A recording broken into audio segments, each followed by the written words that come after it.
Chers téléspectateurs d'Africa 24, bienvenue à ce nouveau numéro de décryptage. Estimé entre 4 et 6 millions de personnes, la diaspora malienne contribue au développement socio-économique du pays. En 2003, un ministère leur a même été dédié, un ministère qui veille aux intérêts justement de ces Maliens de l'extérieur, mais aussi de la solidarité africaine. Et pour en parler justement de cette diaspora qui contribue au développement du pays, nous recevons dans ce présent numéro de décryptage M. Abderrahmane Sylla, ministre des Maliens de l'extérieur et de l'intégration africaine.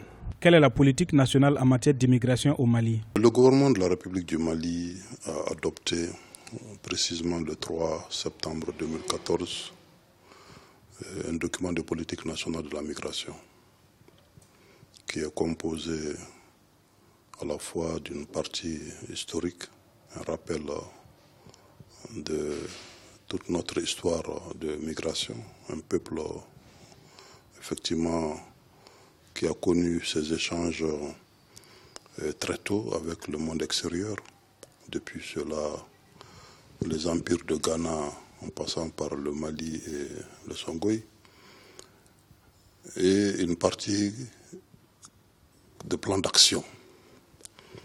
C'est cette partie qui apparaît très intéressante aujourd'hui au regard de l'actualité sur les questions de migration.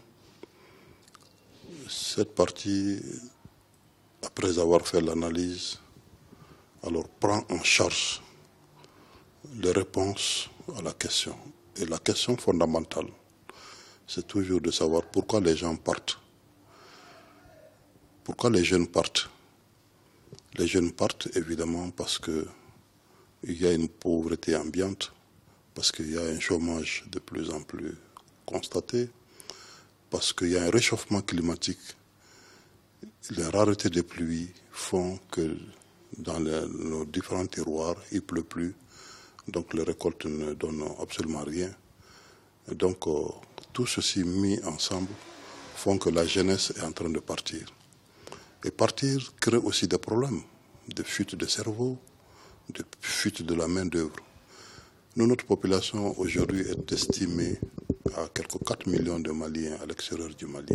Quel est l'apport de la diaspora malienne à l'économie du pays? Elle est extrêmement importante. Nous avons d'abord une diaspora éparpillée avec des centres de grande concentration. Et partout où nos compatriotes se trouvent sont en lien direct et étroit, on pourra même le dire, avec leur famille d'origine, donc le pays. Et bon an, mal an, ils contribuent à la stabilité des foyers par l'envoi des ressources financières. Ils contribuent aussi par l'amélioration du cadre de vie au niveau de leur terroir. Et aujourd'hui, on peut constater dans certaines régions, notamment dans la région de Caille, de nombreuses réalisations en termes d'infrastructures sociales, telles que les écoles construites, telles que les châteaux d'eau, les adductions d'eau, les centres de santé de référence et beaucoup d'autres choses qui sont réalisées par l'apport de cette diaspora au niveau donc, de leur communauté de base. Donc, ils contribuent aussi aux soins sanitaires des familles, au support alimentaire au niveau des familles. Donc, tout ceci mis ensemble font que notre diaspora aujourd'hui est reconnue comme étant vraiment un acteur très important du développement de notre pays. C'est un acteur fondamental parce que la somme d'argent annuellement envoyée qui frôle dans les 480 milliards de francs CFA n'est pas rien.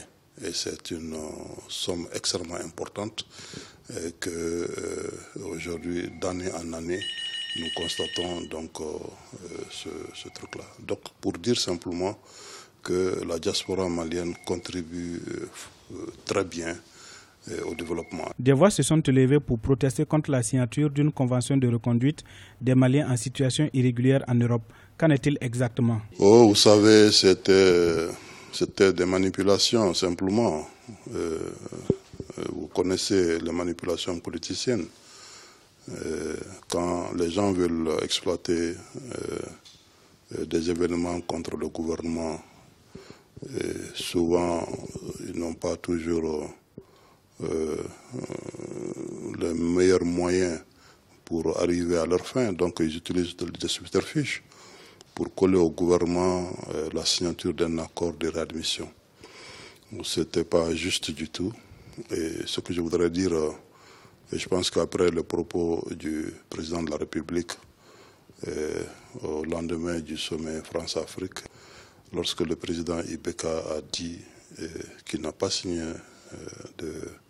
d'accord de réadmission et il n'en signera pas, je pense que les choses étaient suffisamment très claires. Pour dire simplement que nous sommes en relation avec l'Union européenne sur cette question-là et nous comprenons toutes les difficultés posées aujourd'hui en Europe. Ce sont des partenaires à nous et nous devons agir ensemble pour apporter les mêmes réponses. Nos partenaires européens ont très largement compris qu'il faut plutôt s'attaquer aux causes profondes de la migration. Ces déplacements massifs des jeunes, si l'on ne trouve pas une solution, personne ne pourra éviter effectivement ce qui se passe actuellement. Donc ensemble avec nos partenaires européens, nous sommes en train de définir des voies et moyens pour y arriver. Un fonds fiduciaire a été mis en place au lendemain du sommet de La Valette qui permet aujourd'hui de financer un certain nombre de projets nationaux qui permettront, dont la réalisation des projets permettra donc à nos États d'absorber le maximum de main-d'œuvre juvénile.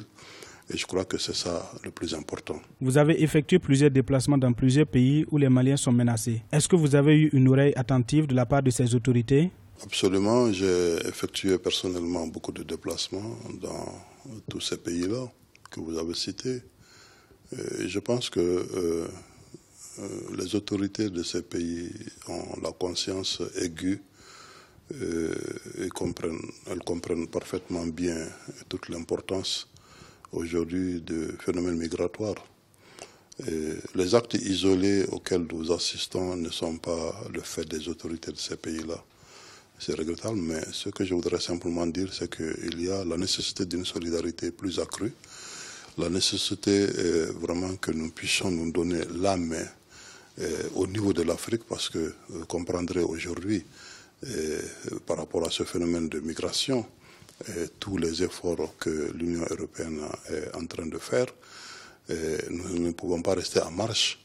Il y a un sommet mondial qui est prévu sur la migration en 2018 et je pense qu'au niveau de l'Union africaine, les démarches sont en cours aujourd'hui pour harmoniser nos positions, pour adopter une position commune par rapport à cette question de la migration. Donc nous sommes parfaitement à la recherche justement de solutions partout où les problèmes ont été posés. Et je pense que nous avons été bien reçus dans tous ces pays-là. Nous avons discuté avec les autorités de ces pays. Elles sont consentantes à ce qu'ensemble, nous nous donnons la main pour faire éviter des petits comportements isolés, mais pour intégrer vraiment les dynamiques en cours afin vraiment que aussi nos lois nationales puissent être respectées dans leur fondement. Et je crois que personne ne peut aller contre cela.